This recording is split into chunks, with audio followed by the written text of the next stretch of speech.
सबको नमस्कार। दिल्ली के अंदर अब धीरे धीरे कोरोना की स्थिति बेहतर होती जा रही है। उसी को देखते हुए पिछले हफ्ते से हम लोगों ने अनलॉक करने की प्रक्रिया शुरू की थी। ये ज़रूरी है कि अगर कोरोना की स्थिति बेहतर हो रही है तो अर्थव्यवस्था को वापस पटरी पे लाना भी बहुत ज़रूरी है। पिछले हफ्ते हमने कंस्ट्रक्शन वर्कर्स और फैक्ट्री, ये दो सेक्टर्स खोले थे। पिछले एक हफ्ते से कंस्ट्रक्शन एक्टिविटीज़ और फैक्ट्री दोनों खुले हुए हैं, लेकिन कोरोना की स्थिति अभी कंट्रोल में है। पिछले 24 घंटे में लगभग 400 के करीब केस आए हैं। 500 से भी कम हो गए अब केसेस। 400 के करीब केसेस आए हैं और 0.5% के करीब पॉजिटिविटी बची है, संक्रमण दर बची है। तो स्थिति काफ़ी कंट्रोल में है और भगवान करे ऐसे ही कंट्रोल में रहे। तो ये वाला जो लॉकडाउन पिछले हफ्ते ऐलान किया था वो सोमवार को सुबह 5 बजे तक है।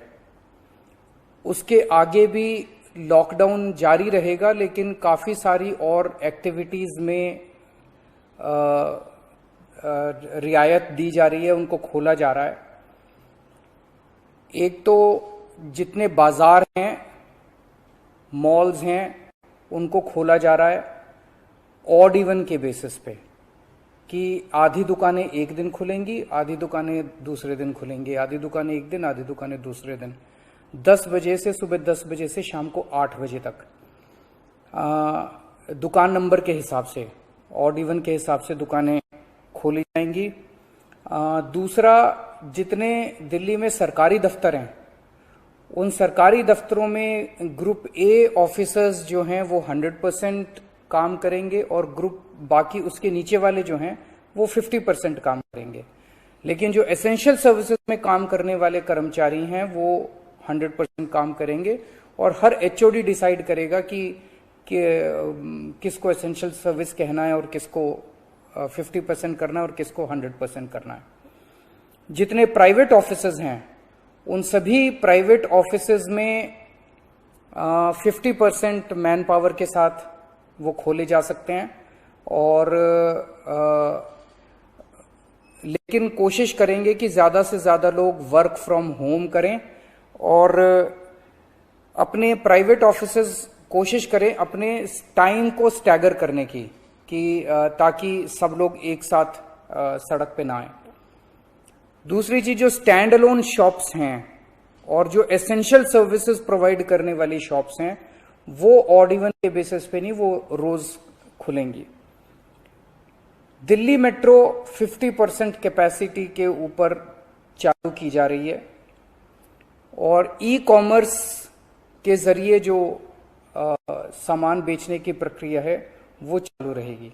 तो मोटे मोटे तौर पे ये चीज़ों की रियायत दी जा रही है और मैं उम्मीद करता हूं इसके बाद देखेंगे कि आने वाले हफ्ते के अंदर भी कोरोना की स्थिति अगर काबू में रही तो और कई सारी एक्टिविटीज को फिर उसके अगले हफ्ते खोलेंगे।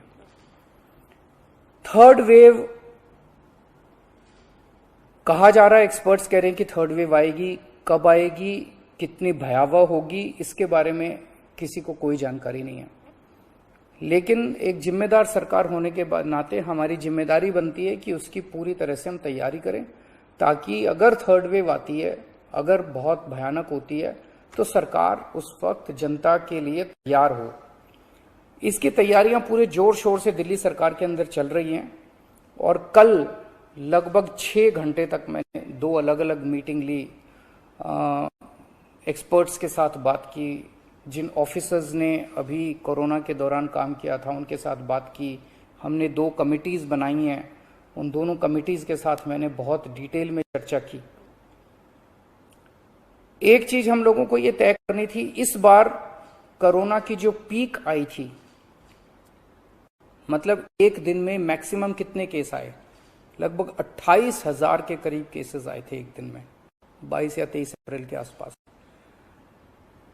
अगली पीक कितनी हो सकती है, तो ये तय किया गया कि अगली पीक 37,000, एक्सपर्ट्स के साथ बात करके, ऑफिसर्स के साथ बात करके, सबके साथ बात करके, कि 37,000 पीक मान के इसकी तैयारी शुरू की जाए। इसका मतलब ये नहीं है कि अगर इससे ज्यादा की पीक आएगी तो हम तैयार नहीं हैं, हम उसके लिए भी तैयार हैं, लेकिन एक तरह से 37,000 के बेस के ऊपर अगर हम तैयार हो गए तो फिर अगर उससे भी कहीं ज्यादा पीक आती है तो उसकी भी तैयारी हम लोग, उसकी भी, अगर 37,000 की तैयारी हमारी है तो फिर मान लीजिए और ज्यादा आती है तो उसकी तैयारी तो होगी उसके लिए हम ज्यादा तैयार हो पाएंगे। तो 37,000 को एक तरह से बेस माना जा रहा है। 37,000 की पीक की तैयारी के हिसाब से अब सारे कैलकुलेशंस किए जा रहे हैं कि अगर 37,000 की पीक आती है तो कितने बेड्स की जरूरत पड़ेगी, कितने आईसीयू की जरूरत पड़ेगी, कितने उसमें से बच्चों वाले होने चाहिए, कितनी ऑक्सीजन की जरूरत पड़ेगी, ये सारी चीजें, अब कितनी दवाइयों की जरूरत पड़ेगी, ये सारी चीजें अब कैलकुलेट की जा रही हैं। एक पीडियाट्रिक टास्क फोर्स अलग से बनाई गई है। वो पीडियाट्रिक टास्क फोर्स ये तय करेगी कि जितने हमारे ऑक्सीजन बेड्स होंगे उसमें से कितने बच्चों के होने चाहिए, जितने आईसीयू बेड्स होंगे उसमें से कितने बच्चों के होने चाहिए। जो बच्चों के होंगे उसके लिए फिर अलग किस्म का सारा इक्विपमेंट होगा, उसका अलग किस्म के मास्क होंगे, अलग किस्म का ऑक्सीजन का मास्क होगा, उसकी सारी चीजें अलग होंगी। वो पीडियाट्रिक टास्क फोर्स बना दी गई है कल, वो अलग से अपनी तैयारी करके अपनी रिकमेंडेशंस देगी। इस बार ऑक्सीजन की बड़ी कमी हुई थी और ऑक्सीजन की कमी की वजह से हम लोगों ने देखा कि कई बार ऐसे हुआ था जब ऑक्सीजन बेड्स नहीं मिले थे, ऑक्सीजन के लिए काफी संघर्ष करना पड़ा था। अल्टीमेटली अपने को सुप्रीम कोर्ट के इंटरवेंशन के बाद केंद्र सरकार के सहयोग से अपने को ऑक्सीजन मिली, लेकिन जब तक ऑक्सीजन नहीं मिली तब तक दिल्ली में त्राही त्राही मच गई थी। अगली वेव अगर आती है तो हम नहीं चाहते कि इस तरह की दिल्ली के अंदर त्राही त्राही मचे, तो ये तय किया गया, इसकी तैयारी शुरू कर दी गई। 420 टन ऑक्सीजन की स्टोरेज कैपेसिटी तैयार की जा रही है। इंद्रप्रस्थ गैस लिमिटेड से बात की गई है और उन्हें 150 टन ऑक्सीजन प्रोडक्शन का प्लांट, 420 टन ऑक्सीजन तो स्टोरेज कैपेसिटी क्रिएट की जा रही है और 150 टन ऑक्सीजन प्रोडक्शन करने के लिए उनको प्लांट लगाने के लिए कहा गया है। उन्होंने कहा 18 महीने लगेंगे, लेकिन जो भी है शुरुआत कहीं ना कहीं तो अपने को करनी पड़ेगी। इसके अलावा इस बार सबसे बड़ी दिक्कत आई थी टैंकरों की। ऑक्सीजन के टैंकर नहीं थे दिल्ली में, दिल्ली इंडस्ट्रियल स्टेट नहीं है, इसीलिए अपने पास ऑक्सीजन टैंकर है ही नहीं दिल्ली में।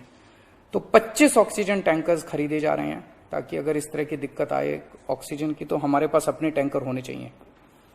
64 छोटे छोटे ऑक्सीजन के प्लांट्स लगाए जा रहे हैं, वो ऑलरेडी लग रहे हैं और हमें उम्मीद है कि अगले कुछ हफ्तों के अंदर, 1-2 महीने के अंदर ये 64 ऑक्सीजन प्लांट्स लग के तैयार हो जाएंगे।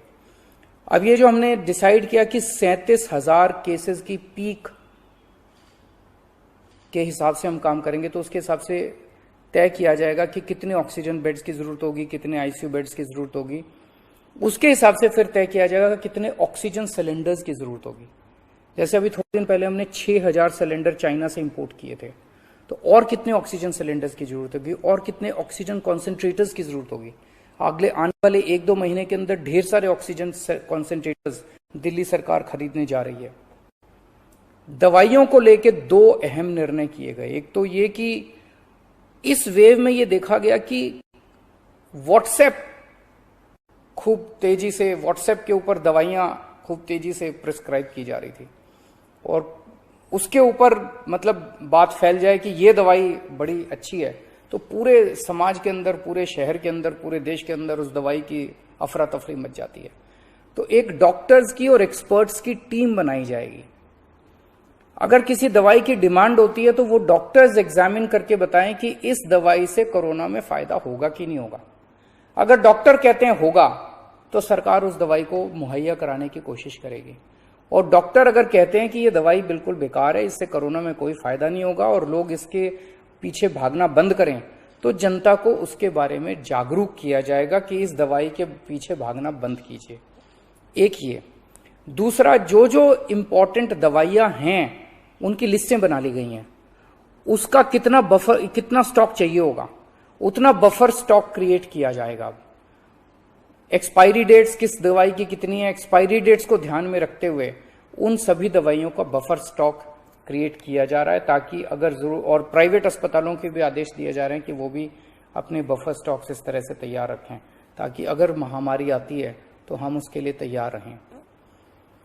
इसके अलावा 2 जीनोम सीक्वेंसिंग लैब्स बनाई जा रही हैं एलएनजेपी हॉस्पिटल में और आईएलबीएस में, ताकि हमें भी पता रहे कि दिल्ली के अंदर जो भी वेरिएंट आ रहा है वो वेरिएंट कौन सा वेरिएंट है, पुराने वाला है या कोई नया वेरिएंट आ गया है, और हमें इस बारे में क्या एहतियात बरतने की ज़रूरत है, हम एक्सपर्ट से पूछ सकते हैं।